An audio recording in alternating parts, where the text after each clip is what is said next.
I just nursed my wife through her cancer. This is one of the most intense meditations on what it is like to support people through a final illness.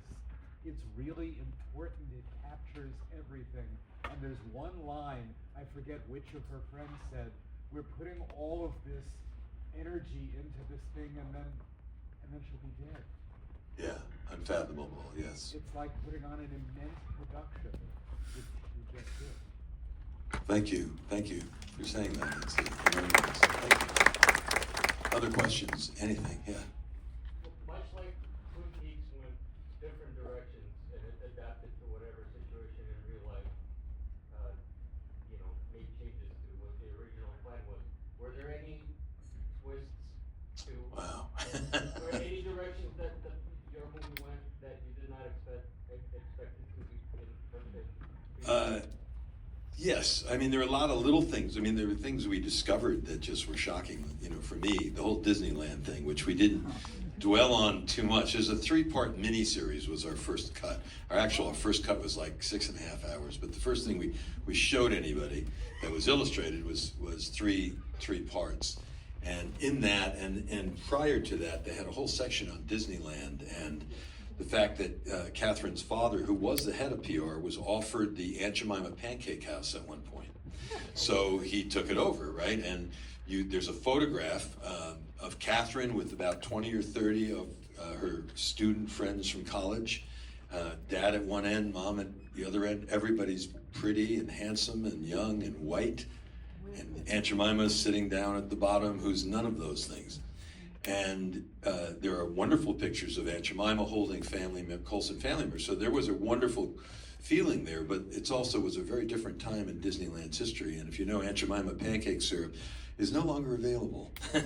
So there was at one point we were looking at poking a little bit of fun at the inherent racism of the 50s and 60s, which certainly was there in Disneyland. Michael Horse had something to say about that. But in trying to find a way of telling the story that the most people would relate to, at least initially, because I agree with you that I think there's a lot, this is a meditation a bit on death. It certainly changed my way of looking at life.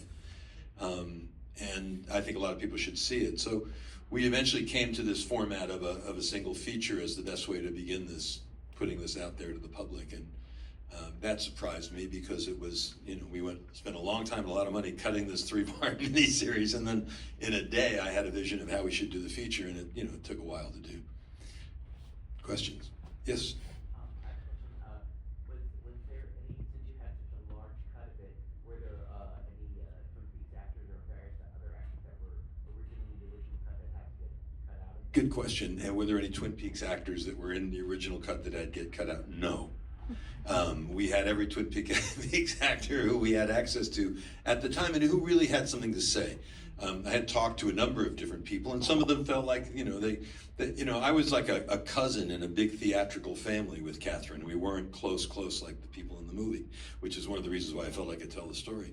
And there were some Twin Peaks actors that felt like that. They worked with her, they knew her, but they didn't have that hit that, that so many other people had. And I would have put any of them in just because they're interesting and they're also a draw for the film. Yes.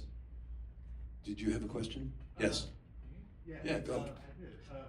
So when I was watching season 3 and talked on the phone with her saying she's dying, I remember feeling like, why don't you go see her in person?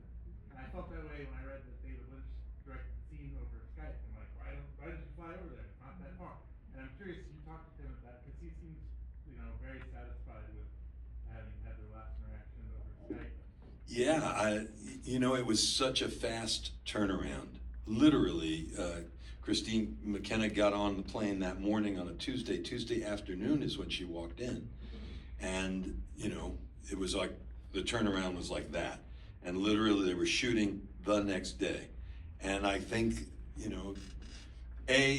even then, maybe David's health wasn't as vigorous as we might have hoped it was. Although when I saw him for the interview, which was in 2017, he was really strong. It was great. That's all that, and he was making a movie with a shooting schedule and many other actors on the set and sets rented, and you know, it always surprises me that you think, you know, David Lynch's movies they're so well known, they're so amazing, and they look so beautiful. You'd think that there were hundreds of millions of dollars poured onto these movies all the time, and that wasn't the case. David kept creative control, which meant he went on lower budgets all the time, and his actors are famous for not, you know, walking away rich from these situations. It's, you know, movies are expensive, time is expensive, and I remember when we were shooting this film, I came into New York, I live in LA, and I came into New York one night so that I could shoot Kyle MacLachlan, and I literally flew in and flew out the same day just because we wanted to save the money. We had other shoots we had to do. Just part of the game, right? Other questions? I get somebody here, I'm sorry, I'll come back.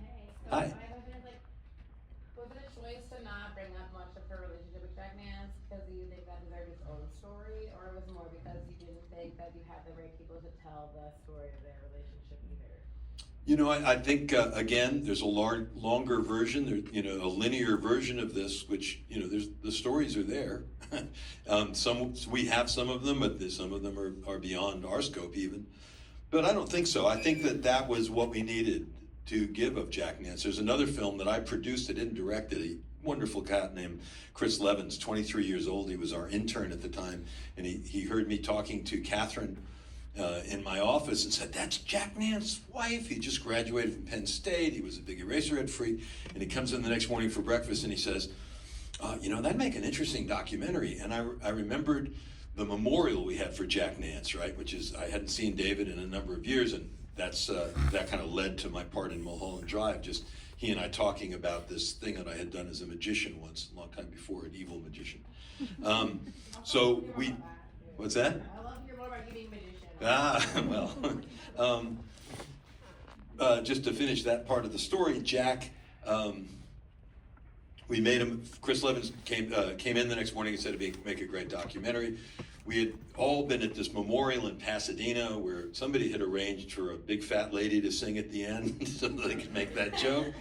And everybody came over to my studio, the studio behind my house in West Hollywood, and we had a big party. So when he said, let's do a documentary about Jack Nance, I thought, oh, we'll just have another party and we'll set up a camera and all my friends can talk about Jack. It didn't work like that, and this one didn't work like that. But there is a really good film that talks about Jack and his origins, who he was on a fundamental basis, and that's called David Lynch Presents I Don't Know Jack.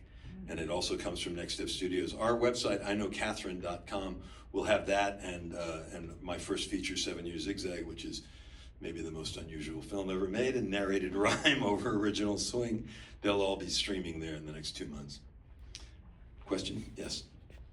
Considering her health and the condition that she was in, what were they even planning to have her do on the set at the time originally? Because it sounds like, you know, was she just going to be doing what we saw on there? No, I think the question was, with her health being what it was, what were they planning on her doing when she came up to Washington? From what I understand, there was walking to be done and scenes and walking in the woods. It was the whole thing. I mean, David loved this character and was well aware of how much impact the character had in the 25 intervening years. So I think there was a lot, and Sabrina talks about how, you know, first it was, oh, well, we couldn't do this, and then we couldn't do this, and then we couldn't do this, and then she's not coming. It was a big reveal. So he really was unaware of just... He was really unaware of it until those last couple of days. She gave him a little bit at various times, but he was very unaware of it. Yes? I think it's so appropriate, but your backdrop, I feel like she is. She is. This is such a pure and honest and truthful film. There's not a moment that you're bullshitting us or sapping something up. I'm sure almost maybe everybody in this room has encountered grief, and so first I just want to thank you. Well, thank you. For making this film and telling her story, and it's important for so many reasons. But my question is really to you as a filmmaker. How did you, what was your North Star, or what was your focus? Or maybe just like talk a little bit about your process on how to stay so honest with such an emotional and raw story? Well, first of all, thank you for saying what you said, and I don't know how to answer that question. You can answer it later. Well, I'll give a quick try at it. When I was fortunate enough to go to the Cannes Film Festival in 2001 when Mulholland Drive won the Palme d'Or. I had two films, the I Don't Know Jack film and 7 Years Zigzag, in the marketplace, not in the festival, but we were in the market, which is what Cannes is. It's this huge international market. And we had booked the screenings and everything. Also, through just a fluke of circumstances, my 7 Years Zigzag is about trying to start the new swing movement in the early 80s in LA and London, and it's all about a lot of music in it, and I had a 14-piece band on stage to open the Cannes film market in 2001. So it was an extraordinary experience. What was your question? I just completely got lost. What was it? How did... It's a little bit about your process. Oh, process, I'm sorry, yeah. Your focus on telling the truth on such a true, personal, difficult topic. Yeah. Story. So I'm not even sure how I got down there, the road that I did, but forgive me. The reason I was telling you that story is in that 2001 festival, which was fabulous to walk the red carpet with David Lynch and Naomi Watts, and it was an extraordinary experience. Limousines driving from the restaurant 1 block to the Palais so we could get up, yeah, great. And performing for, thousands of people to open the market. It was just fabulous. All of David's entourage, including Eli Roth, the horror filmmaker, right, and John Neff, the guitar player and stuff, all of them were into TM. And I thought, this is a little culty. I don't know if I want to get involved with this. I had always heard that you spend money and you get a mantra and you understand the world when you meditate. And so I didn't do it. I thought it was really weird. And when I started to do this film, originally Bill Haugsy, one of the people in the film, wanted to direct it. I felt he was too focused on one angle, and I wanted to direct it because I felt I could do a better job. And in my interview with David, when he talks about Catherine almost dying, when he talks about what it means to him, I felt at the end of the interview that if I did TM, I would understand them better. And I also was selling a house I didn't want to sell, and I thought it will help me deal with the stress. And anyone who wants to try this ancient technique for dissipating stress in your life, that's what it is. And David's Foundation, which gets 10% of our profits, by the way, teaches, at-risk kids, battered women, soldiers with PTSD, firefighters now in LA, teaches them the technique of TM, not the religious aspect of it. I don't know anything about it. That was part of it. Part of it was, I don't know, you get to a certain point in your life. I've had a really interesting career. I've had a really great voiceover career, which afforded me, some wealth to be able to invest in my own features and do some other things. Everything I own is in this one, but I don't know where else I'd put it. What else could I do? For the last 7 years, I've been working on this and dealing with the same issues that you're being moved by, which flatters me. I don't know if I said this in the beginning, but I didn't write this story. I didn't create the characters. I didn't write the dialogue. I just put it together and experienced it and tried to stay honest with it. I was in a theater company that grew out of their theater company, and it all came from this wonderful, to me, wonderful spirit that grew out of the 60s. That's when I was here at the Waverly hanging out in the 60s and in the 70s. We all believed that we had to make a difference. We had to change our lives. We had to change ourselves, open ourselves up in order to make a difference in our society, to justify black and white and red and men and women living together. We had to do something. Recently there was an election, I don't know if anybody remembers it, it sort of changed the tenor of the country, and many of me and my friends were on the liberal side of things, radical maybe, and we all got depressed, and then I realized this is exactly what it felt like in the 60s. The majority of people were doing really horrible, stupid stuff and letting it happen in their own name, and we were being shot on college campuses, but we marched, we protested. I thought we had made a big difference. Some of us really felt like we didn't at the end, here now.